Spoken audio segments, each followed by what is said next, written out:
आहियां ग़ुलाम रसूल पहियार। जीअं त तव्हांखे ख़बर आहे, बल्दियाती इलेक्शन जो हलचल हिन टाइम अरूज ते मतल आहे। असां सां गॾु हिन वक़्तु जेको आहे यूसी साइंडनो मलिक वार्ड नंबर 1 जो आज़ादु उमेदवार शहज़ाद ख़ान मलिक मौजूदु आहे। अचो त हुन सां ॻाल्हि ॿोल कयूं था त हुनजो सियासत में अचण जो छा मक़सदु आहे ऐं हू कहिड़ो मंशूर खणी जेको आहे आज़ादु उमेदवार तौरु इलेक्शन में हिसो वठी रहियो आहे, जेको काफ़ी अरसे खां जेको आहे सियासत खां परे हो। आख़िर अहिड़ी कहिड़ी वजह हुई जंहिंजे करे हिन खे सियासत में एंट्री करणी पई? वधीक ॿुधूं था उनजी ज़बानी। अस्सलाम वालेकुम शहज़ाद भाई। साईं वालेकुम सलाम, वॾी महिरबानी साईं। सभ खां पहिरियों मां तव्हांजो शुक्रगुज़ार आहियां, तव्हांजे चैनल जो, तव्हांजो जेको क़ीमती टाइम कढी तव्हां असांखे इंटरव्यू जो टाइम ॾिनो, वॾी तव्हांजी महिरबानी। बिल्कुलु तव्हां सही असांखे पुछो पिया।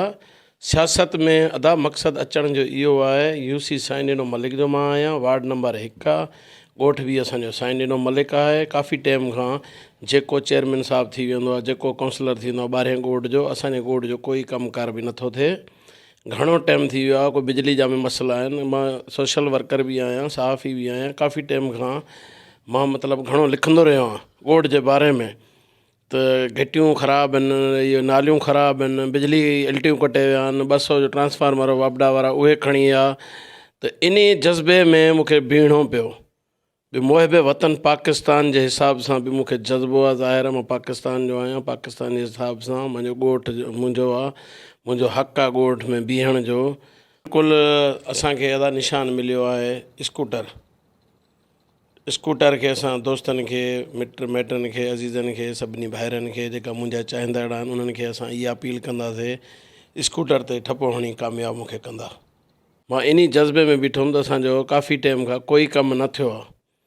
त ज़ाहिर आहे त हिकिड़ो अगरि कोई कमु कंहिंजे माण्हू अची वञे त उहो बहितर आहे न। ईअं ज़िंदगी कहिड़े कम जी, इन हिसाब सां बीठा आहिनि। जी साईं। शहज़ाद ख़ान, तव्हां असांखे इहो ॿुधाईंदा त तव्हां जीअं तव्हां चओ था त गुज़िरियल कई इलेक्शन में जेका असांजे ॻोठ जा जेका आहिनि ॿाहिरियां चेयरमैन बि उहे थिया आहिनि, काउंसलर बि उहे थिया आहिनि, छा तव्हां हाणे सम्झो था त तव्हांजे ॻोठ जा माण्हू तव्हांखे मोट ॾेई तव्हांखे कामयाबु कंदा?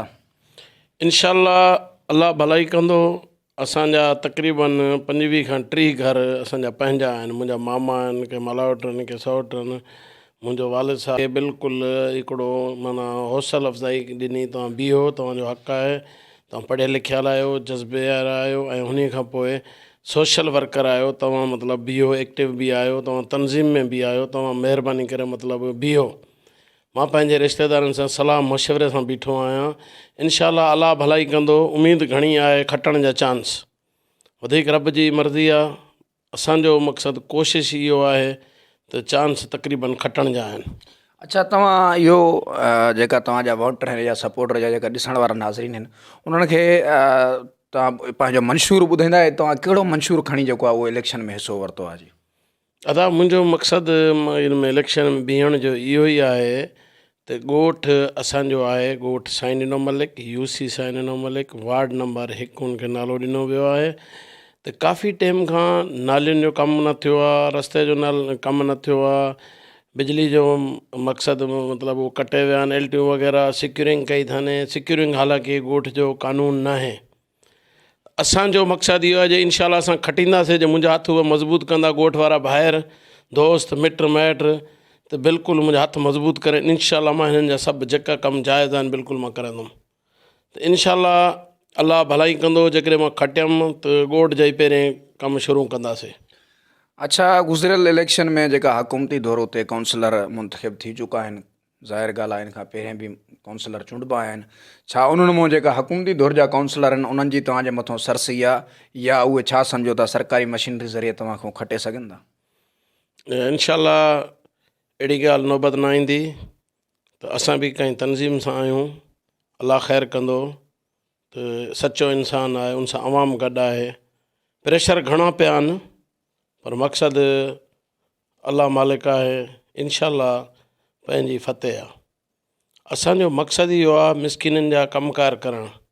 दोस्त भाइर ॻोठ जा मिट माइट, उन्हनि जी वॾी महिरबानी आहे जेको मुंहिंजी सपोर्ट करनि था। मां उन्हनि खे ओपन करणु नथो चाहियां।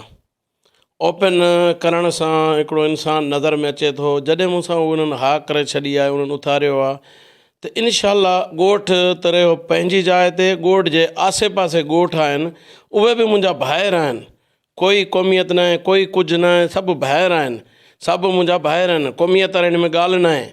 त ॻोठ जे आसे पासे जेका नंढा वॾा ॻोठ आहिनि न उहे बि मूंसां गॾु आहिनि, मां उन्हनि खे ओपन नथो करणु चाहियां। त उहा इलेक्शन वारे ॾींहुं ख़बर पवंदी त इनशाला फतेह पंहिंजी थींदी। अच्छा, तव्हां आज़ादु बीहण जो छो फ़ैसिलो कयो? त का पार्टियूं मिसाली हुकूमती पार्टी हुई जीअं पीपल्स पार्टी आहे या का ॿियूं जीअं तंज़ीम आहिनि, उन्हनि जे प्लेटफॉर्म ते तव्हां छो न इलेक्शन विड़ी? आज़ादु विहण जो तव्हांजो छा मक़सदु आहे? मक़सदु मुंहिंजो इहो आहे, तव्हांखे ख़बर आहे काफ़ी टाइम खां पीपल्स पार्टी बि अचे थी, कोई इहा न आहे अॼु आई आहे, 20 साल गुज़िरियल, 20 साल 15-20 साल थी विया आहिनि, कोई कमु न कयो। तव्हांजे साम्हूं आहे त कहिड़ी बि पार्टी आहे, मां नाला हाणे कंहिं कंहिंजा खणा, त मुंहिंजो आज़ादु जेको आहे लाज़मी बीहणु आहे। आज़ाद में इहो आहे त असां पंहिंजो हक़ु उन्हनि खां वठी सघंदा आहियूं। जहिड़े टाइम असां कौंसलर जी इनशाला फतेह थींदी, सीट कढंदासीं, त हुननि खां असां पंहिंजो वार्ड जो कमुकारु बिल्कुलु वठंदासीं। उहो इन करे वठंदासीं, असांजो काई पैनल सां कोई तालुक़ु न आहे। मां आज़ादु उम्मीदवार आहियां जनरल कौंसलर ते, वार्ड नंबर 1 ते। मुंहिंजो उन्हनि सां काई तंज़ीम सां काई इन सां कोई तालुक़ु न आहे, प्लेटफॉर्म सां काई उन्हनि जी इन सां मुंहिंजो प्लेटफॉर्म सां कोई तालुक़ु न आहे। मां पंहिंजे आज़ादु उम्मीदवार आहियां, मुहिब वतन पाकिस्तान, बिल्कुलु आज़ादु उम्मीदवार ते मां इलेक्शन विढ़ां थो। जी बिल्कुलु नाज़रीन, अवां ward number 1 UC side Malik जो जेको आज़ादु उम्मीदवार आहे शहज़ाद ख़ान मलिक, उन जूं ॻाल्हियूं ॿुधियूं। उनजो इहो ई चवणु हो त मुंहिंजे आज़ादु उम्मीदवार तौरु अचण जो ई मक़सदु आहे त गुज़िरियल साल केतिरा ई सालनि खां जेकियूं आहिनि मुख़्तलिफ़ पार्टियूं जेकियूं आहिनि हुकुमरानियूं कंदियूं अचनि पियूं, ऐं कई मरतबा हितां उहे माण्हू जेका हुकूमती दौर में हिन वक़्तु आहिनि ऐं हिन वक़्तु मुंहिंजे मुक़ाबले में बीठा आहिनि, उहे बि हितां खटे विया आहिनि, पर इलाइक़े जे कम खे या इलाइक़े खे कम खां जेको आहे उहो नज़रअंदाज़ उन्हनि कयो आहे। हिन जो इहो ई चवणु हो त मां आज़ादु कामयाबु थी पंहिंजे इलाइक़े, पंहिंजी यूसी जा जेका मसाइल आहिनि, बिजली, ड्रेनेज, पाणी पीअण जे लाइ या जेकियूं सहूलियतूं आहिनि उहे वठी ॾियण जी कोशिशि कंदुसि।